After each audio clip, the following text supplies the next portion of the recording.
전원책과 함께하는 출근길 시사 프로그램 출발 새아침.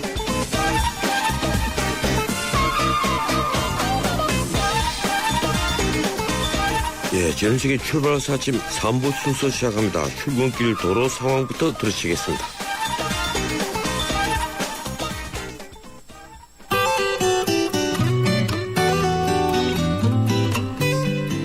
출발 새아침 교통정보입니다. 도심 진입하는 도로 중에서는 성산로에 교통량이 조금 몰려있는데요.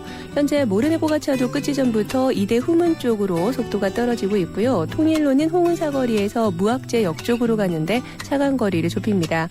마포대로도 마포대교 북단에서 공덕 오거리 쪽으로 신호 2번 정도 감안하시면 되겠습니다.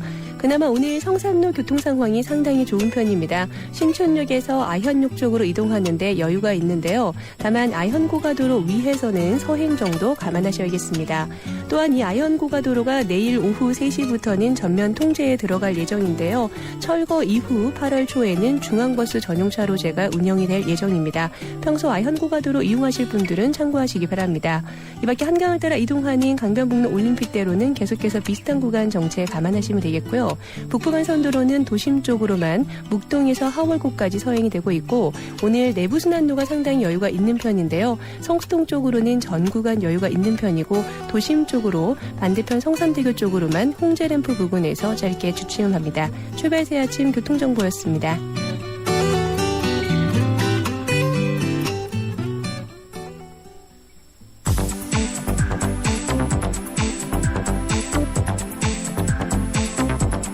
이 시간 주요 경제 소식, 경제 뉴스 브리핑. 계속해서 경제 뉴스 알아보겠습니다. 한국경제신문 김민석 기자 전화 연결돼 있습니다. 안녕하세요, 김 기자님. 네, 안녕하세요. 예, 어제 미국 증시에 모처럼 반등했군요. 예, 어떻게 끝났습니까? 전해주시겠습니까? 예, 4일 뉴욕 증시가 조금 살아났습니다. 다우지수는 전날보다 72.44포인트, 0.47% 상승해서 15,444.24로 거래를 마쳤습니다. S&P 500 지수는 0.77%, 나스닥 지수는 0.87% 상승했습니다. 전날 급락에 따른 저가 매수가 유입 대금 덕분으로 이렇게 풀이되고 있습니다. 미국의 제조업 경기를 보여준 지표 가운데 하나인 12월 공장 주문도 1.5% 줄어서 한 달 만에 감소세로 돌아섰지만 시장 예측치는 웃돌았습니다. 또 미국의 올해 재정 적자가 5,140억 달러로 예상돼서 2009년 이후에 최저치로 줄어들 것이라는 전망도 시장에 긍정적으로 작용한 것으로 알려졌습니다. 예, 그러면 미국 뉴욕 증시가 좀 안정세로 접어드는 겁니까? 미국 증시가 저가 매수 유입으로 반등은 했지만 거래량이 많지 않았고요. 또 반등 폭도 전날 하락세에 미치지 못했습니다. 추세적 상승 전환에 성공한 것으로는 그렇게 보이지 않습니다. 시장은 오는 7일 발표될 1월 고용 동향을 주목하고 있는데요. 이 고용이 경기 동향을 더 정확하게 파악할 수 있을 것으로 보고 있기 때문입니다. 예, 어제 우리 증시는 마지노 샌드라는 1900도 내주고 1890선까지 무너졌는데 일본 증시도 또 급락을 했어요. 오늘은 좀 나아질지 모르겠습니다. 어떻게 보십니까? 예, 말씀하신 대로 코스피가 어제 33.11포인트, 1.72%나 폭락을 해서 1886.85로 거래를 마쳤는데, 코스피가 이렇게 1890선 아래로 떨어진 거는 지난해 8월 이후에 5달 만입니다. 외국인들은 더 어제도 6,500억어치를 순매도했고요. 일본은 더욱 심각해서 니케이 지수가 무려 4.18% 떨어졌습니다. 홍콩 항생 지수도 2.57% 내렸고요. 브라질도 3%나 폭락하는 등 신흥국도 여전히 어제 좋지 않았습니다. 오늘은 아마 미국 증시가 약간 살아났고 또 환율도 약간 움직임이 나쁘지 않은 만큼 오늘은 시장 상황이 약간은 긍정적으로 그렇게 보이고 있습니다. 예, 일본 엔화 가치가 상승하면서 아베노믹스가 흔들린다는 그런 분석이 나왔군요. 네, 어제 일본 증시가 폭락한 데는 엔화 가치 강세가 가장 큰 원인입니다. 세계 금융시장이 출렁이니까 놀란 투자자들이 안전자산으로 몰리면서 안전자산으로 여겨지는 일본 엔화를 많이 산 겁니다. 또 어제 어제 도쿄 외환시장에서 엔화 가치는 전날보다 1엔 이상 올라서 장중한 때 달러당 100.91엔까지 상승을 했습니다. 엔달러 환율이 100엔 선에 도달했던 것은 작년 11월 이후에 처음입니다. 이에 따라서 엔저를 핵심으로 하는 아베노믹스가 타격을 받을 것이라는 우려가 나오면서 니케이 지수가 폭락을 한 건데요. 그동안 아베노믹스 덕분에 그 일본 기업들은 굉장히 좋았습니다. 요미우리 신문에 따르면 일본 주요 상장 기업의 작년 영업이익이 평균 40% 이상 늘어난 것으로 보도됐습니다. 그러나 그 엔화 가치가 이렇게 상승을 하고 또 증시 하락세가 계속될 경우에는 아베 신조 총리가 그린 아베노믹스 전반의 구도가 헝클어질 공산이 큰 것으로 그렇게 분석됩니다. 예, 국내 다른 뉴스를 좀 살펴보죠. 정부가 가계대출 증가의 주범인 전세대출을 줄이기 위해서 값싼 월세주택 공급을 대폭 늘리겠다. 이런 정책을 내놓는다면서요? 네, 정부가 이달 말에 발표할 것으로 알려진 그 경제혁신 3개년 계획에 이 같은 월세 전환 유도 방안이 포함될 것으로 알려졌는데요. 전세 대출 규모는 현재 2009년 33조 원에서 지난해 60조 원을 넘겼습니다. 이 같은 전세 대출의 증가가 가계 부담으로 작용을 해서 소비를 가로막는 요인 중에 하나로 등장을 한 만큼 이를 값싼 월세로 돌려서 소비를 살리겠다는 게 정부 의도입니다. 값싼 또 월세 주택을 공급하기 위한 대책으로는 부동산 투자회사, 리츠 등 민간 자본의 임대주택 사업 확대를 유도하는 한편 6억 원 이상의 고액 전세 대출에 대한 주택금융공사의 보증을 중단하는 방안 등이 고려되고 있습니다. 또 월세 소득공제도 확대합니다. 예, 그런데 이 통상 전세를 월세로 바꾸게 되면 이 소비자 부담이 늘어나는 게 사실인데 과연 이렇게 한다고 해서 실효성이 있겠습니까? 네, 사실 말씀하신 대로 지금 전세값이 오른 이유는 뭐니 해도 수요가 많아서입니다. 많은 세입자들이 대출을 받더라도 월세보다 전세를 선호하는데요. 이는 임대 비용이 전세가 상대적으로 적게 들기 때문입니다. 그러니 월세로 전환하면 전세 대출을 안 받아도 되니까 세입자들이 그만큼 소비를 늘릴 것이라는 이런 정부의 계산은 순진한 게 아닌가 하는 생각이 듭니다. 사실 국내 소비 위축의 주범은 전세 대출보다는 주택담보대출하고 집값 하락입니다. 전세 대출이 60조 원대로 많이 늘었다고는 하지만 300조 원이 넘는 주택담보대출이 5분의 1도 안 되죠. 또 결국 월세가 싼 임대주택을 공급을 하려면 4대강 공사처럼 토지주택공사 등을 동원할 수밖에 없을 겁니다. 이들에게 부채가 많다고 부채 감축을 지시해놓고 다시 3년 뒤에 부실을 늘리는 결과가 될 수도 있습니다. 예, 우리 정부가 육아를 사회적 책임으로 하는 그런 정책을 계속 잇따라서 내놓고 있었는데 이번에는 또 남성 육아휴직을 늘려서 여성들이 경력 단절을 막겠다 이런 대책을 내놨죠? 네, 정부가 어제 일하는 여성을 위한 경력 유지 방안을 발표를 했는데요. 유명유실한 남성의 육아휴직을 활성화하겠다는 게 핵심입니다. 현재 육아휴직자 가운데 남성 비율은 100명 중에 3명에 불과합니다.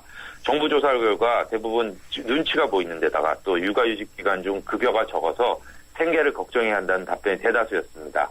이에 따라서 정부는 오늘 10월부터 엄마에 이어서 아빠도 육아휴직을 쓸 경우에 첫 달 급여는 150만 원 한도에서 통상임금의 100%를 받을 수 있게 바꿉니다. 또 육아휴직 대신에 단축근무를 선택할 경우에 기간을 최대 2년으로 연장해주고 또 이때 받는 급여도 기존 월급의 60%까지 올려주겠다는 계획을 발표했습니다. 예, 고맙습니다. 여기까지 듣겠습니다. 네, 감사합니다. 예, 지금까지 한국경제신문 김현석 기자였습니다.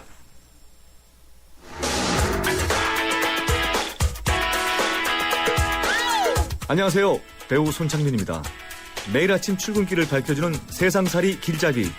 여러분은 지금 저와 함께 YTN 라디오 전원책의 출발 새 아침을 듣고 계십니다.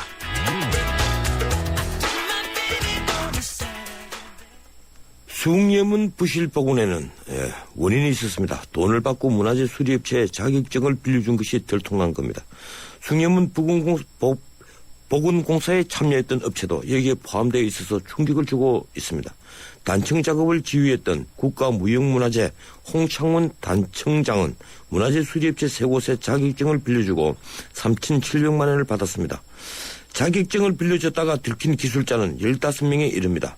그중엔 심지어 기술 자격 시험 출제위원도 포함되어 있습니다. 이들이 챙긴 돈은 적게는 1,100만 원으로 지난해까지 무려 4억 6천만 원에 달한다고 합니다. 이른바 문화재 마피아의 실태. 전문가 의견을 듣겠습니다. 한국문화유산정책연구소 황평우 소장 전화 연결되어 있습니다. 황 소장님 안녕하세요. 네, 안녕하세요. 예, 황 소장님께서 오래전부터 문화재 수리업체 이 비리 많다. 예. 이게 참 큰 마피아 같은 조직이다. 이런 문제를 계속 제기해 오셨는데 네. 이 많은 사람들이 그렇게 심각하게 받아들이지 않았습니다. 그런데 이번에 알고 보니까 엄청난 문제가 있는 것 같아요. 문화재 수리 자격증을 빌려준 일이 공공연히 벌어지고 있었던 모양이죠. 그렇습니다. 수십 년째 고질적으로 있었고요. 제가 이 문제를 한 15년 전부터 계속 지적을 했었는데, 문화재청에서 그런 사실이 없다. 지도 감독을 했더니 그런 사실이 없다. 이렇게 해서 계속 발뺌만 했고요. 심지어는 전직 문화부 장관이셨던 정병국 의원 시절에도 국정감사 때 이를 지적을 했었어요. 예. 그런데도 개선이 안 된 거죠.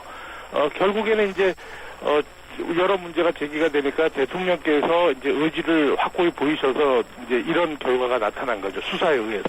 예. 이 수화기를 조금만 입에서 떼고 말씀해 주시겠습니까? 네네. 예.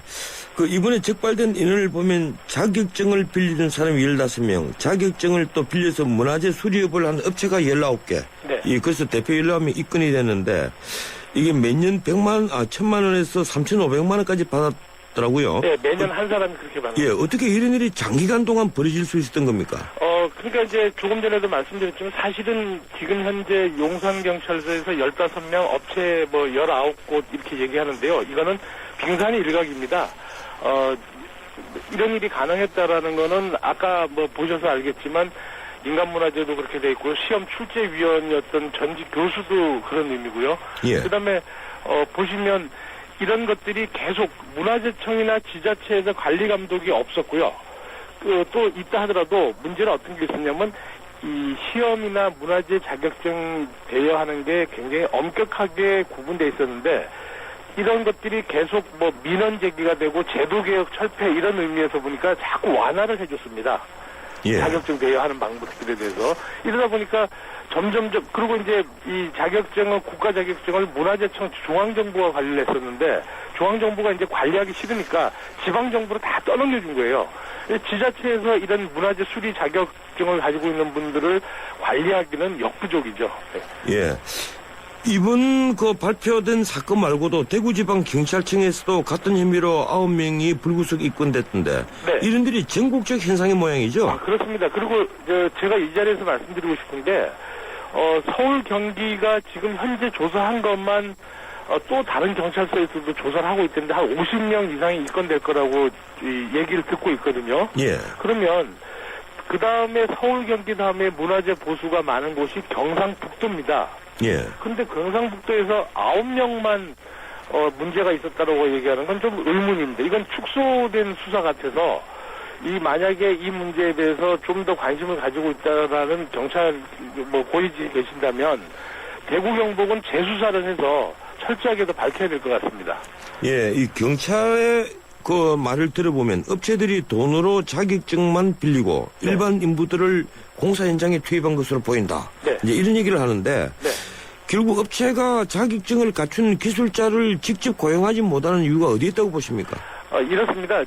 직접 고용을 하고 싶어도 할 수가 없는 이유가 예. 업체도 문제가 있습니다. 왜 그러냐면 이제 문제가 있고 가장 중요한 건 법이 문제인데요.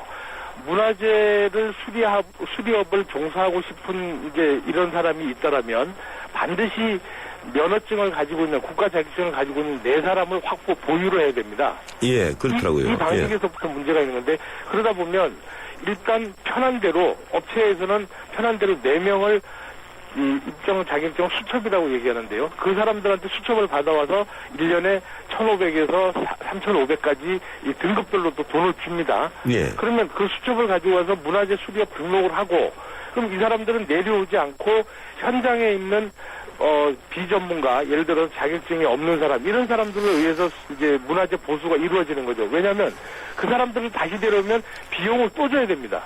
예. 그러니까 이제 이중 비용을 두기 쉽게 말해서 불법적인 이윤을 많이 창출하기 위해서 자격증을 수첩을 빌리고 나머지는 비전문가한테 자격증을 빌려준 만큼 한 4명이면 한 1억 2천 정도가 다 돈이 소모되지 않습니까? 예. 그러니까 돈 1억 2천 준 거를 메꾸기 위해서는 비자격자를 쓸 수밖에 없죠.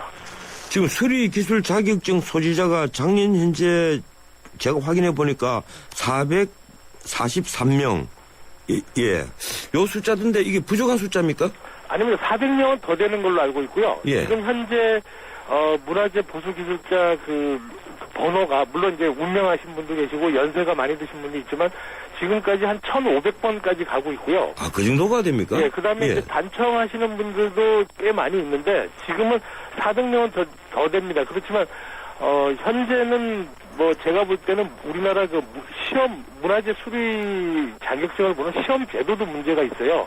현장에서 많은 경험과 이런 분들보다는 필기 시험에 능한 젊은 학생들이 많이 응모하게 되죠. 예. 쉽게 말해서 학원으로 가면 한 뭐 600만 원 정도 들여서 지금 문화재 수리기술자 자격증을 교재비 다 포함해서 따면은요, 1년에 연 1,500, 2,000만 원씩 돈이 들어오는데 안 할 사람이 누가 있겠습니까? 그러다 보니까 정말로 기술이 있는 장인들은 시험에 합격 못하고 단순히 필기 시험에 능한 사람만 합격을 해서 이 문화재 보수기술자 자격증이 주어지니까, 또 아까 말씀드린 대로 이 문화재 보수기술자 자격증 있는 사람이 사실은 현장 실무를 전혀 모릅니다.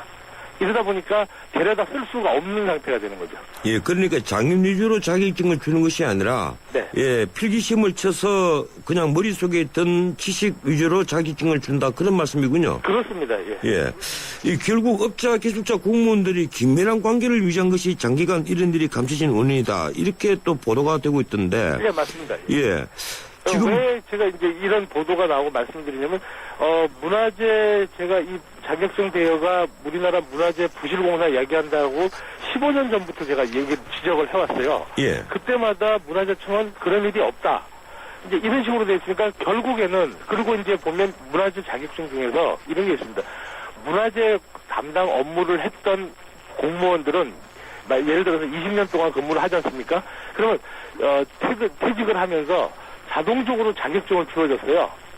예. 그러니까 그 다음에 이제 시험도 면제가 되고요. 이러다 보니까 그 자격증 대여하면 퇴직한 공무원 국민연금 또 수령하죠. 그 다음에 자격증 빌려줘서 또 부당이익 취득하죠. 이 3자, 업자와 공무원들과 이런 자격증을 가지고 장사를 하는 사람들끼리 3자가 유기적으로 잘 돌아갔었죠. 예, 그랬군요. 이 경찰이 이번 사건 대여기관과 그 공사기관이 겹치는 문화재를 살펴보니까, 네. 수덕사 대웅전에 같은 이 문화재를 포함해서 155건이라고 합니다. 여기에는 국보급도 8개가 있고 보물급도 39개가 포함이 되어 있고요. 네. 이렇다면 결국 문화재 지금까지 수리한 것 전부 다 전수조사해야 되는 것 아닙니까? 그렇습니다. 지금 현재 문화재청에서 전수조사를 하고 있습니다. 문화부 예. 주관으로. 지금 이제 우리 이런 경우가 있죠. 아마 우리 사회자분이나 우리 청취자분들도 아시겠지만, 예전에는 우리나라 문화재 보수를 하면 한옥을 주면 적어도 100년은 간다 그랬거든요. 예. 최근에는 문화재 보수 공사하면 5년도 안 됐는데 또 공사를 하네? 이런 경우가 굉장히 많습니다. 이러다 보니까 이건 무슨 얘기냐면, 결국에는 이 문화재 보수가 제대로 이루어지지 않고 엉뚱하게 자꾸 부실복원, 부실자재 이런 거를 쓰다 보니까 계속 5년마다 10년마다 한옥들이나 건축물 문화재가 훼손이 되는 거거든요. 근데 문제는 전수조사를 하고 있는데요. 이 전수조사가 좀 죄송한 말씀이지만 이것도 또 하나 문제가 될 것 같은데요. 예를 들어서 문제를 지적하고 비판적으로 지적하는 사람들은 한 명도 참석을 안 지키고, 예. 비밀리에 폐쇄적으로 또 이렇게 자기네들끼리만 가서 심사가 이루어진다는 거죠. 무슨 얘기냐면, 문화재 부실공사 감독을 못했던 전문가들이 또 현장에 가서 감독을 전수조사를 하고 있다는 거죠. 그러니까 전부 다 한통속이라고 봐야 되겠군요. 그래서 제가 문화재 마피아라고 얘기한 겁니다. 예. 지금 홍창원 단청장은 숭례문 보공사를 한 업체에 자격증을 빌려주지만 단청공사는 직접 했다고 그렇게 얘기를 합니다. 그런데 숭례문 단청공사 한 뒤에, 그리고 숭례문이 다시 보공공사가 완료된 뒤에 단청이 제일 먼저 떨어져 있지 않습니까? 예, 그렇죠. 예, 그렇게 언론에서 보도되는데 그 원인은 무엇이라고 보십니까? 실제 이제 단청공사 하면서 숭례문 단청에서는 가장 큰 문제는요, 이 채색을 입힐 때 그 나무에 고착시킬 수 있는 그 기구가 뭐냐면 악교입니다. 예. 이 악교가 점도와 강도가 딱 일정하게 잘 맞아야 되는데, 요번에는 수감분체라고 염료도 처음 써본 거 가져왔고요. 그 다음에 악교도 화학 악교가 아닌 일반 일본에서 수입해온 악교를 가지고 썼으니까 이 배합과 또 악교 다루는 방식을 몰랐던 거죠. 예. 그래서 이 단청이 다 떨어지고 있는데 사실 단청장 인간문화재 정도라면 다양한 악교를 갖다 줘도 쓸 수 있어야 되는 거거든요. 아니면 쓰기 전에 미리 실험을 해서 이 악교가 떨어지나 안 떨어지나를 먼저 알아봤어야 되는 거죠. 그런데 이제 문제는 홍창원 단청장도 할 말이 있는 게 전문가 그룹에서 이 악교와 단청을 쓰라고 하니까 어쩔 수 없이 썼다는 거죠. 예. 그러니까 아까 말씀드려도 한 통속으로 전문가, 그다음에 자격증 가지고 있는 사람, 공무원들 이런 한 통속으로 굴러가다 보니까 숭례문이 저렇게 부실공사가 된 겁니다. 예. 지금 우리나라의 전통 악교 기술이 지금 남아있는 겁니까? 있습니다. 지금 문화재청에서 잘 모르고 있는데요. 예.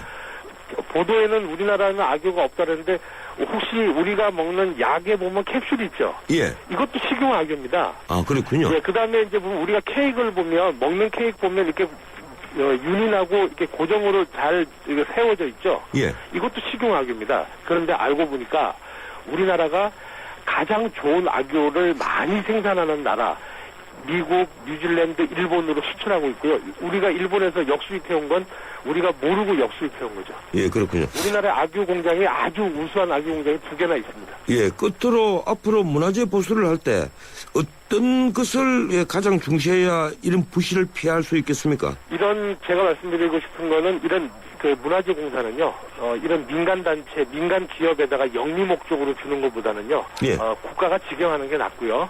국가 문화재 관리공단 이런 거를 좀 만들어서 국가가 직영하고, 그 다음에 일단 이건 장기적인 겁니다만 단기적으로는 어떤 문화재 수리 업체가 자격증을 4명을 보유해야 된다를 폐지를 해버리고요.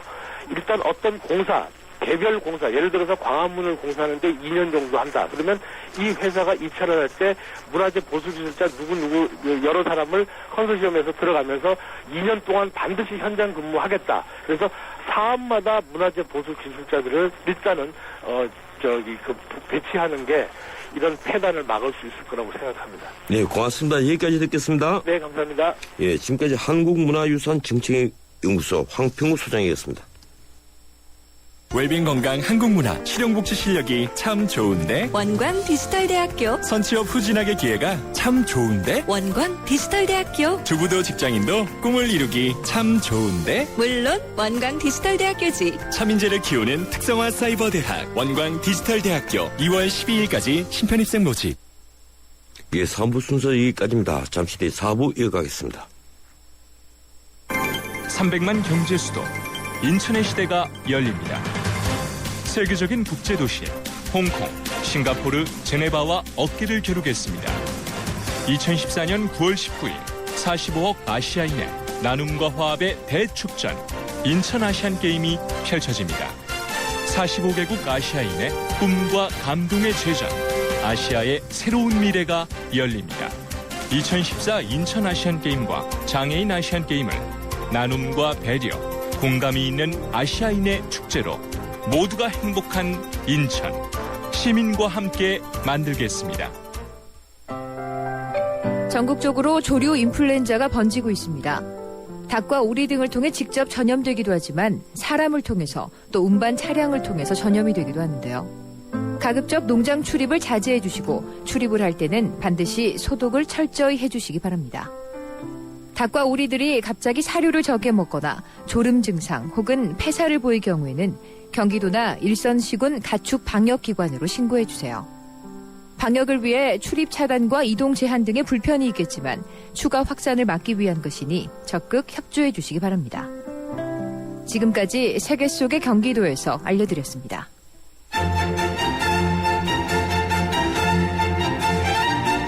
출근길 정통 시사 라디오 프로그램 YTN 라디오 전원책의 출발 새 아침.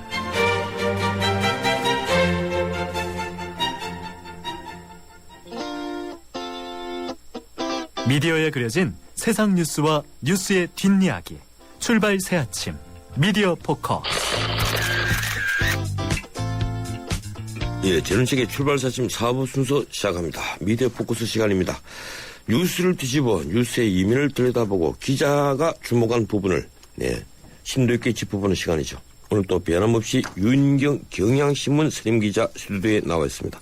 어서 오십시오. 예, 안녕하십니까. 예, 이번 주는 정치 이슈 하나, 사회 이슈 하나 두 개를 준비하고 오셨군요. 네. 우선 정치 이슈, 이 지방선거를 앞두고 변수가 되고 있는 야권연대 문제인데 지금 야권연대가 세 당의 시선이 다 다른 것 같아요. 네. 야권이 쪼개지는 것을 원하는 새누리당, 솔직히 그런 것 아니겠습니까? 네. 예, 당연히 야권연대는 구태 정치다. 네, 이렇게 얘기를 하고 있고 야권이 쪼개지면 불리한 민주당은 단일화 혹은 연대를 주장을 하고 있고 막상 당사자인 안철수 신당은 처음엔 새정치한다면서 연대할 수는 없다. 이렇게 얘기를 하다가 요사이 조금 뉘앙스가 바뀌고 있죠. 어떻게 보십니까? 야권연대 얘기가 나오니까 안철수 의원이 연대하면은 고대가 서운해한다는 썰렁한 농담을 해서 뭐 화제가 된 적도 있긴 했지만 지금은 각 당의 입장이 아마 서로 다 다르기 때문에 그런 것 같습니다. 예. 당연히 새누리당에서야 지금 모든 그 야권에서 이 박근혜 정부의 이제 비판론, 그다음 심판론을 주장하면서 지방선거에 임하기 때문에 그거 좀 단속을 할 수밖에 없는 입장이고 민주당으로서는 지금 어느 여론조사를 해봐도 10% 이상을 넘어간 적이 없어요. 지금 20%를 못 넘어가고 있거든요. 예. 그러니 어떻게 해서라도 지금 이제 지방 정치를 좀 잡아야 되겠다는 생각을 하고 있고 그리고 이제 안철수 의원이 만든 새정치 신당 아직 그 창당은 하지 않았습니다만 새로운 그 이미지를 걸기 위해서 연대는 없다라는 얘기를 하지만 안철수 의원은 오늘 전주에 가서 절대 연대는 없다라는 얘기를 강조할 거라고 얘기를 했어도 윤여준 공동위원장을 비롯해서 다른 분들이 자사령이지만 좀 딜레마인 것 같다라면서 여운을 남겨두고 있어서 각각들이 바라보는 시선도 또 그 피부 지수도 좀 다른 것 같습니다. 예, 지난주에 그래서 이 정치 평론가들 사이에 딜레마라는 말이 참 많이 돌아다니는데, 예, 지금 참 묘한 것 같아요. 이 안철수 신당이 지금은 이제 그 연대의 축으로 작용하면서 아주 그 언론의 주목을 받고 즐기고 있습니다만 만약에 이번 지방선거에서 실패를 하면 이 포말 정당이 될 가능성도 있거든요. 결국 그래서 단일화로 갈 수밖에 없지 않느냐. 예, 이런 얘기를 하는데 어떻게 전망하십니까? 그렇죠. 근데 정치는 생물이기 때문에 예. 끝까지 어떻게 움직여질지 알 수가 없는 거고 그래서 모든 당들이 하는 얘기를 국민의 뜻에 따르겠다라는 여지를 이제 두고 있는 거죠. 김성식 새정치 신당의 공동위원장 같은 경우는 우리는 지금 그 유기농 식당을 만들어 놓고 예. 오늘 막 연락 그러는데 다른 식당에서 합치자 그러면 어떻게 되느냐. 자기네들도 좀 신선한 새 메뉴를 개발하라는 이야기를 하기도 하고 새누리당에서는 항상 이 지방자치 선거는 우리가 여당이 아니라 야당일 수밖에 없다. 그래서 좀 약간 엄살된 얘기를 하기도 합니다. 국민의 선택이 어떤 걸까 보면 아직까지는 각종 여론조사에서는 연대를 하지 말라는 쪽이 더 우세한 것으로 나타나 있어요. 예. 그런데 하여튼 새정치 아까 유기농 식당이라고 표현을 했는데 네. 새정치 안 하겠다는 정당은 단 하나도 없어요. 다 새정치 자신들이 하는 정치는 새정치고 남이 하는 정치는 헌정치고 이 김한길 대표가 버스 투어 마치고 이번에 한 얘기가 네. 새정치를 두고 신당과 경쟁을 하겠다. 이런 얘기를 했거든요. 네. 결국 상대방만 구태정치라고 계속 비난하는 셈 아닙니까? 그렇죠. 그리고 황우여 새누리당 대표인 경우에는 아직 태어나지도 않은 당한테 이런 당이 왜 생기는지 모르겠다라고 그렇게 해서까지 말을 해서 그래서 약간 굉장히 두려워하고 있구나라는 거는 이제 보여줬던 거죠. 근데 새정치 이전에 정치부터 잘 하질 않아 놓고 일단 숙제도 제대로 안 해놓고 지금 있는 식당도 운영 못하면서 새 식당 열겠다라는 것으로 보여서 국민들한테는 게 큰 평가를 받지 못하고요. 다만 이제 국민들이 기대를 걸었던 그 안철수 의원의 신당에 대해서는 그동안 제대로 목소리를 내지 못했던 국민들의 좀 대변인이 되달라 이런 기대감일 것 같은데요. 그것도 말하길 또 약간 또 보호막을 쳐둡니다. 안철수 신당에서 얘기는 이번에 우리가 한 석이라도 차지하면 그게 기적이다. 라고 미리 얘기를 해서. 아니, 오늘 그런 얘기했죠? 네네. 예. 그래서 본인들은 이번에 승리하고 뭐하고 이거 이전에 새 정치의 가능성을 열어 보이고 좀 전도, 광고, 홍보 그다음에 이제 의식을 심어주는 것 이런 것으로 생각한다고 정치공학적인 해석은 좀 하지 말아달라는 당부를 하더라고요.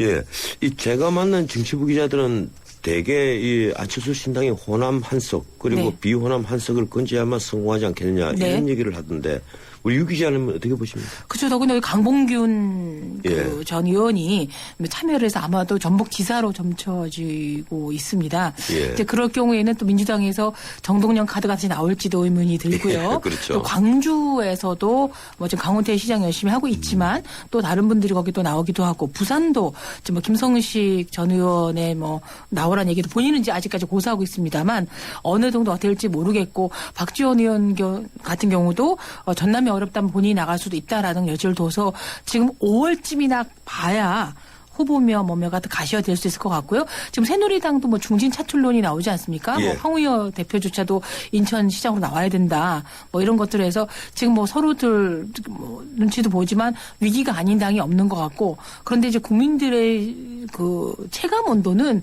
지금 뭐 이 연대건 고대건 숙대건 뭐 성대건 간에 제발 좀 자기 할 일을 좀 잘해달라라고 당부를 하는 거죠. 이 황우여 대표는 좀 그런 것 같아요. 이 인천 차출론이 나온 이유가 국회의장을 두고 이 교통 정리를 해야 되는 것 아니냐. 네. 표창원 의원도 있고. 그렇죠. 예. 예. 그래서 나온 얘기인 것 같습니다. 예. 어떻든 지금 그 야권 연대가 앞으로 계속 이제 관심의 대상이 될 텐데 이 정책과 이념의 동질성이 있다면 굳이 뭐 합당하지 않는 이유가 또 없을 테이고 정책과 이념이 다르다면 연대 자체가 승리만의 목적인 구태인 것도 분명하겠죠. 이 기자들이 안철수 신당과 민주당 두 당의 정체성의 차이를 어느 정도라고 보고 있습니까? 민주당에 실망한 사람들이 예. 돌아서서 안철수 신당으로 옮겨간 것은 많습니다. 조사를 해보면 안철수 신당을 지지하는 분들의 한 반 이상이 민주당이 실망해서 왔다 그러고 새누리당이었지만 옮겨가겠다라는 갔다는 사람도 22% 정도예요. 그래서 어떤 분들은 그 안철수 신당이 조건부 지지층이라는 얘기를 보이는 거죠. 봐서 좀 정책이 좋고 여러 가지 안들이 좋으면 계속 지지하지만 조금이라도 봐서 아니면 확 다시 원래 당으로 돌아설 수 있어서 이거 거품이다라고 지적한 적도 있습니다. 근데 정책이나 이런 걸로 봐서는 모두들 내거는 구호나 슬로건은 뭐 환상적입니다. 그렇게 냈습니다. 다 비쌉니다. 예. 어디가 진보고 어디가 보수고 뭐 어디가 우고 좌고도 없고 그냥 복지도 어떻게 보면 이쪽이 더 좌클릭한 쪽도 많고요. 그 예. 새누리당 경우가 뭐 이쪽도 보면 알 수가 없지만 이제 문제는 과연 이번에서 얼마나 그 진정성을 보여주느냐의 차이일 거고요. 근데 막판에 가서 이제 정말 이분들이 연대하지 않으면 새누리당이 어부지리를 얻을 수 있는 지역이 꽤 있습니다. 예. 네. 어느 분이 저에게 그런 그 농담을 합니다. 예. 각 당의 정강 정책에 관해서 네. 예. 전체 국회의원들에게 시험을 치면 네. 자기 당의 정강 정책을 제대로 찾아내는 사람들 아마 50점 맞는 국회의원들이 절반도 안 될 거다. 그렇죠. 그만큼 다 비슷비슷하고 비슷하기도 예. 하고 안 읽고 들어가시는 것 같아요. 그리고 또 예. 정체성들이 네. 다들 이제 혼란스럽고 스펙트럼이 너무 넓다는 거죠. 네. 뭐 새누리당, 민주당 할 것 없이 거기다 안철수 신당은 또 더더욱 그렇습니다. 이 성찰적 진보에다가 합리적 보수를 다 하겠다. 네. 그래서 양쪽을 다 하겠다는 거예요. 네. 예, 그래서 그런지 얼마 전에 모 신문 여론조사에서 3당 대결의 경우에 야권이 선전하는 결과가 나왔습니다. 네. 예, 안철수 신당이 민주당의 표만 잠시 가는 것이 아니다. 이런 얘기인데요. 이건 그렇죠. 어떻게 봐야 합니까? 안철수 신당 지지하는 경우는 기성 정치의 혐오를 느낀 분들. 정말 여태까지 해준 게 도대체 뭐 있냐라는 분들이 있기 때문에 그분들을 반드시 진보 성향이라고 볼 수는 없는 거거든요. 본인이 보수였지만 더 이상 이게 구태 정치 싫다라고 돌아선 분들도 굉장히 많아서 지금 이분들의 성향은 연령대와 뭐가 또 젊은 층만 있는 것도 아니고 면면이 다르기 때문에 전반적으로 우리는 어떻다는 슬로건이 아니라 여태껏 제 목소리를 내지 못했던 기성 정치가 보듬어주지 못했던 사람들의 목소리를 내겠다라고 주장을 하고 있습니다. 뭐 예를 들어서 비정규직이라든가 자영업자라든가 이런 분들을 아우르는 정치를 해주겠다는데 그런 건 여태껏 그 노동당이라든가 이런 데서 많이 했던 거기 때문에 스펙트럼을 굉장히 넓혀놓고 있는 거여서 오히려 애매모호할 수도 있는 거죠. 예, 두 번째 문제로 가보죠. 이 공기업의 도덕적 해이 문제. 이 공기업의 부실과 관련해서 방만한 경영과 도덕적 해이가 논란이 된 게 뭐 오늘 어제가 아닙니다. 네. 그런데 그 중에 이 과도한 복리후생도 있고 특히 유학비까지 지원하는 등 상식을 넘어선 복지 혜택들이 문제가 지금 되고 있는데 네. 정부가 지금 고칠 것을 주문을 하고 또 관리 감독을 강화하겠다 이렇게 얘기를 하지만 아직은 복지 부동이라고 하면서요. 그럼요. 예. 저희가 이 방송에서도 정말 수차례 지적을 했었고요. 우리 언론에서도 해마다 특히 뭐 국정감사 때마다 사실이 많이 드러났었거든요. 예. 그래서 이제 공기업의 과도한 복지 잔치에 대해서는 누차 지적이 돼 있지만 제대로 개선된 경우가 거의 없었습니다. 그런데 이제 최근에 그 바른사회 시민회의라는 시민단체에서 지방공사의 58개 중에서 노조가 결성된 35개 공기업의 단체 협약서를 분석해 봤더니 상당수 공사의 단체 협약이 상식적으로 이해하기 힘들고 또 이면 협약서를 해서 정말 자기들에게 유리하게 했다라는 게 드러나서 그동안 그냥 공기업 방만 경영만 문제가 됐었는데 이제는 여기에 노조조차도 이렇게 이면 계약을 해가지고서 정말 이런 단합을 했구나라는 게서 분노를 더해주고 있는 거죠. 그런데 이제 복지는 좋은 거죠. 뭐 아름다운 겁니다. 그리고 정말 뭐 일 잘하시는 분들, 성과 좋으신 분들은 뭐 잔치를 벌이던 파티를 매일 하든 아무 상관이 없습니다. 그런데 이 공기업들이 우리나라에 던져주고 있는 부채라든가 부실 경영이라든가 여태껏 비리라는 거를 하면 이럴 때가 아니라는 거죠. 지금 이 공기업 부채가 네. 사실은 제가 맡고 있는 자유경제원의 어제 프레스센터에서 이 공기업 계획에 관해서 세미나를 했습니다. 네. 이 재작년 말 기준으로 이 공기업 부채가 493조. 그런데 그것뿐이 아니고 지방 공기업이 또 72조나 돼요. 네. 예, 그래서 합계하면 566조를 넘는 수준인데 이런데도 보면 노조와 사장이 이면 계약을 하거든요. 네. 이 이면 계약하는 이유는 바로 사장이 낙하산이기 때문입니다. 그렇죠.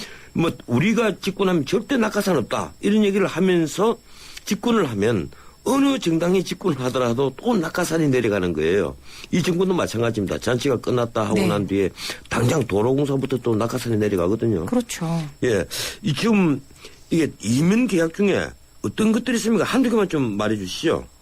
정말 보면서 개인적으로 부럽기도 하고 옥장이 예. 무너지기도 하고 한데 보니까요.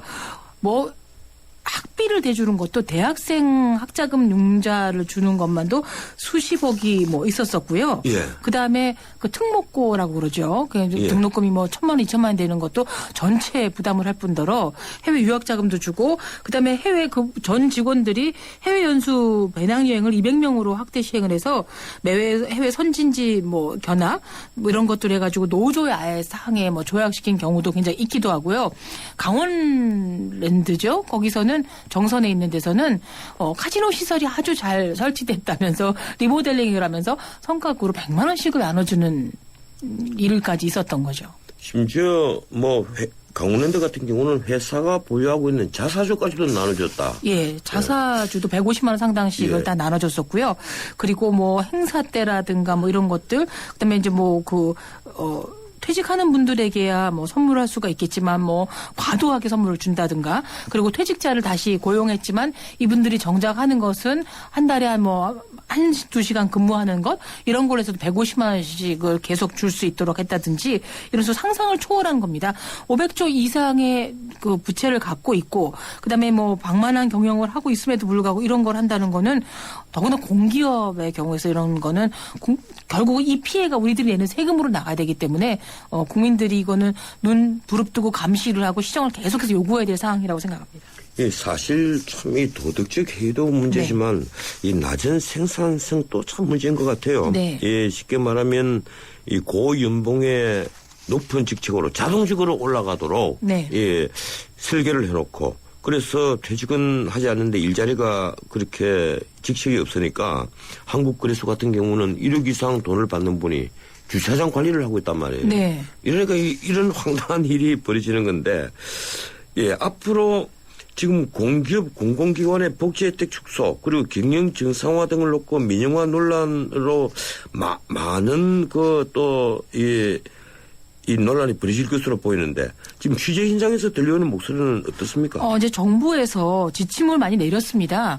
여태껏 부장급 이상들 경우에도 해외 출장 갈 때 비즈니스석 이상을 하라던 그런 것도 없애기도 했고요. 예. 그다음에 퇴직자들에 대해서도 금 선물을 한다던가 이런 것도 하지도 말라고 이렇게 얘기를 했는데 공기업 측에서도 굉장히 볼멘 목소리를 냅니다. 한수원 같은 경우에도 부채가 늘어난 건 4대강 이런 것들이라든가 주요 정책기관에서 잘못 판단한 것들 때문에 한 거지 그분들 개개인의 잘못은 아닌데 우리가 왜 이런 것들을 떠안고 욕을 먹어야 되냐라는 것도 있지만 아까 말씀하셨듯이 이 공기업의 비리라든가 이런 것이 계속 되풀이된 이유는 아까 전원직 변호사 말씀하셨듯이 낙하산으로 내려오는 그 사장 임원들이 제일 문제인 거죠. 대부분 한 3년 정도 임기입니다. 그렇죠. 그리고 자기는 온 것만도 감지덕지이기 때문에 굳이 노조와 척을 들 이유가 없고 있는 동안에 자기도 여기서 있는 복지 혜택을 마구 누리다 가면 되는 거기 때문에 전혀 책임을 지려고 하지 않고 이게 반복되다 보면 변화와 혁신이 불가능한 거죠. 그리고 대부분의 공기업의 경우는 임원을 빼놓고는 전무직 분들이어서 무슨 마피아, 한전 마피아, 한수원 마피아 나오듯이 바뀌지가 않습니다. 이런 분들이 똘똘 뭉쳐서 있는 거기 때문에 대단한 혁신이 일어나야 될 거고 이건 정부도 해야 되지만 끊임없이 시민단체가 감시를 하고 국민들도 가셔야 되는 거죠. 근데 이제 이런 걸 보면 제가 그리스에 출장 갔을 때 일어났던 생각이 납니다. 그리스가 평균 수명이 굉장히 높은 나라라고 알려졌어요. 예. 근데 아니라는 거예요. 왜 평균 수명이 높지 않습니까? 아니라는 거예요. 왜냐하면 사망 신고를 하지 않기 때문에 공무원 퇴직한 사람들 연금을 끝까지 받아먹기 위해서 자식들이 하지도 않고 그래서 그분들은 또 조기 퇴직을 해도 자기 임금의 한 70, 80%를 받기 때문에 사망 신고를 안 하는 가족이 많고요. 또 제가 그 가이드를 해주는 직원한테 물어봤습니다. 이렇게 공무원 부패가 심한데 왜 당신들은 제대로 개혁을 안 하냐 했더니 내 자식 공무원 시키면 된다. 라는 얘기를 해서 그리스가 이렇게 침체에 빠질 수밖에 없었다라는 생각을 하게 됐는데 이게 남의 나라 이야기가 아니라는 걸 이번 자료 결과 체감을 했습니다. 예, 막상 그리스에 산불이 나니까 소방 헬기가 없어서 이웃 나라에 빌려갔다는 얘기가 있지 않습니까? 예, 어떻든 지금 현호석 총리가 파티는 끝났다 이러면서 이 부채 줄이자 이러는데 막상 또 그러고 보니까 알짜 재산들을 막 팔아대는 것 같아요. 그렇죠. 지금 이제 그 정부 부처가 이동을 하면서 그쪽에서 옮겨가야 될 부동산 자산 매각가에서 나와야 500조가 넘는다 그럽니다. 근데 이게 자칫 잘못하면 이제 대기업에 주로 팔려가게 되거나 이면 또 그때 계약서 같은 걸 써서 어떻게 될지 모르기 때문에 이건 역시 정부나 공기업의 이것만이 아니라 각종 단체에서 좀 봐주셔야 될 일들인 거죠. 예. 그런데 이렇게 알짜 재산 자꾸 팔아먹으면 결국 부채는 줄어들겠지만 이 적자성 부채 그러니까 그 갚을 자산이 없는 부채는 그대로 다 남아 있는 것이거든요. 서류상으로 그냥 그 가계부 쓸 때 들어왔네 어쨌네일 뿐이지 이 내면적으로는 확실한 부채인 거죠. 그리고 생산성이 늘지 않는 한 어떻게 이런 걸 하겠습니까? 혁신이 일어나지 않으면 어려운 거죠. 그 혁신이 일어나려면 이 공기업이 정말 이 혁명적 조치가 있어야 될 텐데. 이것도 기존에 해오던 업무만이 아니고요. 예컨대 어떤 특정 일이 시대에 따라 변화할 경우에는 새로운 분야로 개척해서 일을 맡는다든지 이런 것들의 변화도 스스로 해서 자구책을 강구해야 되는데 그 내용 지지가 않고 지금 정부에서 그 단속하라 줄여라 이런 거에서 볼멘 목소리가 나온 것도 사실입니다. 예, 고맙습니다. 오늘 여기까지 듣겠습니다. 예, 지금까지 문화로 읽는 세상, 그 미디어의 이면을 살펴보는 미디어 포커스 시간, 유인경, 스림 기자와 함께 했습니다.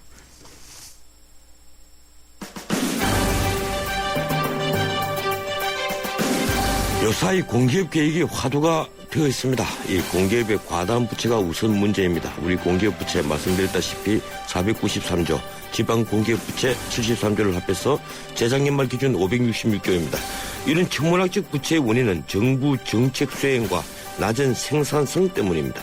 그런데 국민을 화나게 하는 건 그런 빚에도 불구하고 걸려온 상여금 잔치, 판공비 잔치입니다. 정부는 잔치가 끝났다고 합니다만 그걸 믿는 국민들 많지 않습니다. 그런데 그런 공기업에 결사적으로 들어가기 싫다는 공기업들이 있습니다. 도매금으로 혼나기 싫어하는 진짜 신의 직장이죠. 제가 불러드릴까요? 대표적인 곳이 KBS, EBS, 한국은행, 금융감독원 같은 기관, 그리고 산업은행이나 기업은행 같은 곳입니다. 이 중 산업은행과 기업은행은 지난 24일 다시 공공기관으로 지정됐습니다. 지정되면 어떤 불이익이 있느냐고요? 2009년 한국거래소가 공공기관으로 지정되자마자 이사장 연봉이 8억에서 1억 7천만 원으로 깎였습니다. 경영 현황을 34가지나 외부에 공개해야 하기 때문이었습니다. 오늘은 여기까지입니다. 지금까지 진행의 전은책 변호사였습니다. 내일 뵙죠. 고맙습니다.